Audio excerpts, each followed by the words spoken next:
एक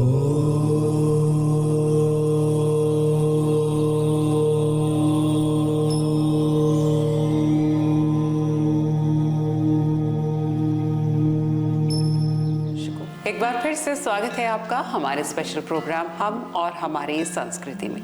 दर्शकों, कभी आपने सोचा है कि आपके घर के अगर बुजुर्ग ना हो तो आपका जीवन कैसा होता? जिन घरों में बुजुर्ग नहीं होते उनके बच्चे कितनी सारी शिक्षाओं से, कितनी सारी संस्कृतियों से वंचित रह जाते हैं, कितने सारे संस्कारों से वंचित रह जाते हैं। यहीं से पता चलता है कि हमारे भारतीय समाज में बुजुर्गों का क्या महत्व है, कि आखिरकार हम क्यों कहते हैं कि बुजुर्गों का आशीर्वाद हो तो हम कुछ भी करने में सक्षम होते हैं। आज हम बात करने वाले हैं न सिर्फ हमारे घर में बल्कि हमारी सोसाइटी में भी बुजुर्गों के महत्व को लेकर। और हमारे साथ हमेशा की तरह है हमारे वरिष्ठ एक्सपर्ट अनुराग जी। अनुराग जी, बहुत बहुत स्वागत है। नमस्कार। अनुराग जी, अक्सर हम कहते हैं कि बुजुर्गों का आशीर्वाद हो तो कोई भी काम जो है वो आसानी से हो जाता है, कोई भी मुश्किल हमारे रास्ते में नहीं आती। तो आज हम चाहते हैं कि आप बुजुर्गों के महत्व के बारे में हमारे दर्शकों के साथ जानकारी साझा करें।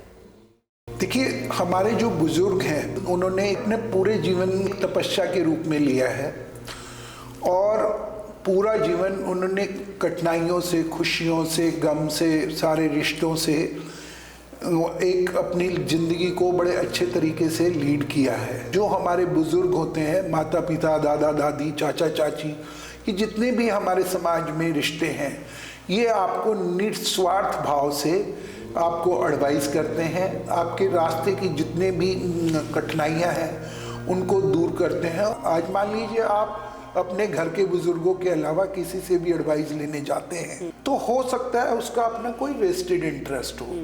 तो जब आपको वेस्टेड इंटरेस्ट के साथ कोई भी सजेशन देगा तो हो सकता है वो सजेशन आपके लिए उतनी कार्य ना करे, परंतु जो आपके घर के बुजुर्ग लोग हैं उनकी जो एडवाइस है बिल्कुल और बिल्कुल आपके हित के लिए वो आपको एडवाइस करेंगे। तो आप समझ सकते हैं कि जिसका कोई इंटरेस्ट नहीं है वो आपको एडवाइस कर रहा है तो उसकी एडवाइस की क्या मायने है। एक चीज। दूसरी चीज, जो पेरेंट्स हैं वैसे भी वो देवतुल्य हैं। इस भौतिक संसार में आने वाले वो हमारे माता पिता ही हैं। धर्म के अनुसार भी उनकी सेवा करना हमारा फर्ज है, उससे हम भाग नहीं सकते। अब तो कानून भी बन गया है, आपको उनके जितनी भी रिस्पॉन्सिबिलिटीज हैं उनको निर्वाह करना ही करना है।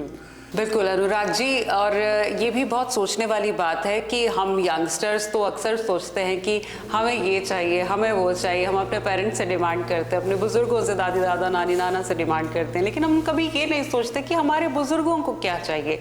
तो मैं चाहती हूँ आप अपनी सोच समझ से ये बताइए कि आखिरकार हमारे बुजुर्ग क्या चाहते हैं। जैसे हमारे बच्चे हैं वैसे ही हमारे बुजुर्ग हैं। बच्चों को क्या चाहिए होती है? बच्चों को अटेंशन चाहिए होती है। उन्हें ये लगता है कि हमारे साथ बच्चे बात करें। यदि हम अपने बच्चों से बात नहीं करते तो आप देखिएगा वो कितने उदास हो जाते हैं। ऐसे ही हमारे बुजुर्गों का है। बच्चों में और बुजुर्गों में एक डिफरेंस है, बच्चे फाइनेंशियली इंडिपेंडेंट नहीं होते।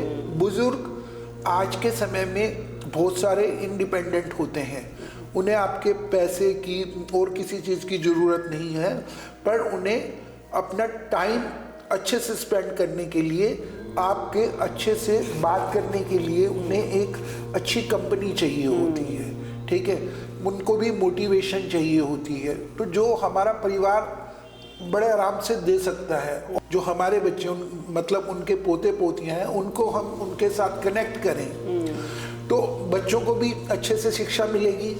ठीक है, और हमारे पेरेंट्स भी खुश रहेंगे। और एक दिन जैसे बच्चों को संस्कार मिलेंगे वही संस्कार हमारे ऊपर, कल हमने भी बड़े होना है। ठीक है, बड़े होके फिर वही हिस्ट्री रिपीट होनी है। और उनका ध्यान रखें, यही बुजुर्गों की इच्छाएं होती हैं। बिल्कुल, लेकिन फिर भी हम देखते हैं कि आजकल की सोसाइटी में जो यंगस्टर्स होते हैं या लोग जिनकी जब शादियां हो जाती हैं, खुद के बच्चे हो जाते हैं, तो वो अपने माता पिता को वृद्धाश्रम में छोड़ आते हैं। वहाँ उनकी स्थिति बेहद दयनीय हो जाती है। इस पर आप क्या कहना चाहेंगे? देखिए, एक तो सबसे पहली बात तो ये है कि वृद्धाश्रम होने ही नहीं चाहिए।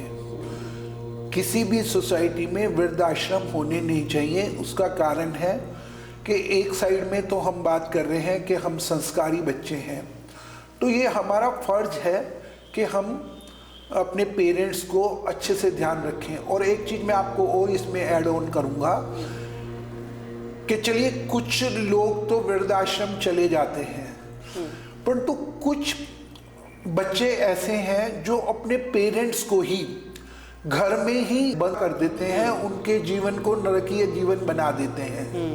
तो वो तो एक बहुत बड़ा अत्याचार है, और आप इससे बड़ा पाप तो मेरे विचार से तो कोई और हो नहीं सकता कि जिन्होंने हमें पैदा किया है उनको ही हम एक सीमित दायरे में कर देते हैं, एक छोटे से कमरे में कर देते हैं जिसमें कोई ध्यान रखने वाला नहीं। सवेरे शाम हमने उनको खाना खिला दिया, बस इतने तक ही हम अपनी जिम्मेवारी समझते हैं, जबकि ऐसा नहीं है। वो सब कुछ उन्हीं का था, उन्होंने ही हमें सब कुछ दिया है, और उसके बाद भी हम उनके साथ ऐसा व्यवहार करते हैं। मेरी नज़र में तो ये इससे बड़ा पाप कोई और हो नहीं सकता। आपने दूसरी बात की वृद्धाश्रम। वृद्धाश्रम मैंने आपको जैसे पहले बोला, वृद्धाश्रम होने ही नहीं चाहिए। आज के समय में क्या हो गया है कि जैसे मान लीजिए हमारे 1 या 2 बच्चे हैं, वो अब्रॉड में चले गए। बुजुर्गों को केयर की ज़रूरत है, उन्हें मेडिसिन्स की ज़रूरत है, उन्हें अटेंडेंट की ज़रूरत है, उन्हें फिजिकल एक्टिविटीज़ की ज़रूरत है, उन्हें कंपनी की ज़रूरत है। अब पेरेंट्स भी समझ रहे हैं कि बच्चे ठीक हैं हमारे, और बच्चे भी समझ रहे हैं, वो भी चाहते हैं, परंतु जो पेरेंट्स हैं वो विदेश में जाके सेटल नहीं होना चाहते। सब चीज़ें बड़ी अच्छी हैं, हमारे बच्चे भी अच्छे हैं, पेरेंट्स भी बड़े अच्छे हैं, अंडरस्टैंडिंग भी बहुत है, परंतु हमारे लाइफस्टाइल की वजह से कुछ प्रॉब्लम्स हो गई। और दूसरा, बुजुर्गों को भी ये सोचना चाहिए कि मान लीजिए हमारे बच्चों की कोई समस्या है, तो हमें वृद्धाश्रम की साइड में जाने में भी कोई बुराई नहीं है। वहाँ पे वो अपना संसारिक मोहों को त्याग के मोक्ष का रास्ता हमें प्रशस्त करना चाहिए। तो ऐसे में वृद्धाश्रम का एक बहुत बड़ा रोल है। और वृद्धाश्रम भी हमारे कैसे होने चाहिए? मेरे विचार से वृद्धाश्रम भी ऐसे होने चाहिए जहाँ पे पूरे का पूरा हमारे घर जैसा माहौल मिले, पर्सनल केयर टेकर हो, मेडिसिन की फैसिलिटी हो, योगा, मेडिटेशन, अच्छा से सात्विक खाना, उनके साफ सफाई का ध्यान, जिससे कि हमारे बुजुर्ग अच्छे से जीवन यापन कर सकें। ये मेरे विचार हैं। बिल्कुल, लेकिन सर वृद्धाश्रम की आपने बात की, तो इतनी बड़ी रिस्पॉन्सिबिलिटी है कि हमारे बुजुर्गों के लिए ऐसा कोई आश्रम हो जहाँ पर सारी फैसिलिटीज़ हो, उनकी हेल्थ केयर से लेकर उनके केयर टेकर, खाने से लेकर दवाइयों से लेकर हर चीज़ का ध्यान रखा जाए। लेकिन ऐसी आइडल जगह आजकल कौन बनाएगा, कौन रिस्पॉन्सिबिलिटी लेगा? देखिए, जिम्मेवारी तो हमें ही लेनी पड़ेगी। हम ही एक सोसाइटी है। सोसाइटी का मतलब क्या होता है? मैं और आप, ऐसे ही पूरी सोसाइटी बनती है। शुरुआत तो स्वयं से करनी पड़ती है, तो हमें ही लेनी पड़ेगी। परंतु मैं चाहूँ कि मैं अकेला कर लूँ तो ये भी संभव नहीं है।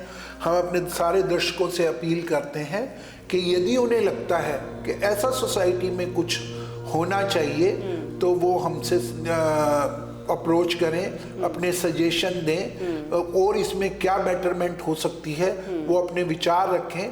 फिर हम एक विस्तृत प्लान के बारे में डिस्कस कर सकते हैं। बिल्कुल दर्शकों, तो वृद्धाश्रम की जिस तरीके से अनुराग जी ने बात करी, तो आपकी क्या धारणा है वृद्धाश्रम को लेकर? क्या हमारी सोसाइटी में वृद्धाश्रम होने चाहिए? अगर होने चाहिए तो कैसे होने चाहिए? इनका स्वरूप किस तरीके से होना चाहिए? आप हमें संपर्क करके अपने सुझाव दे सकते हैं। स्क्रीन पर लगातार फ़ोन नंबर और ईमेल आईडी आपको दिया जा रहा है। अनुराग जी, बहुत बहुत धन्यवाद इस डिस्कशन के लिए। आपका भी धन्यवाद, और आपके दर्शकों का भी बहुत बहुत धन्यवाद।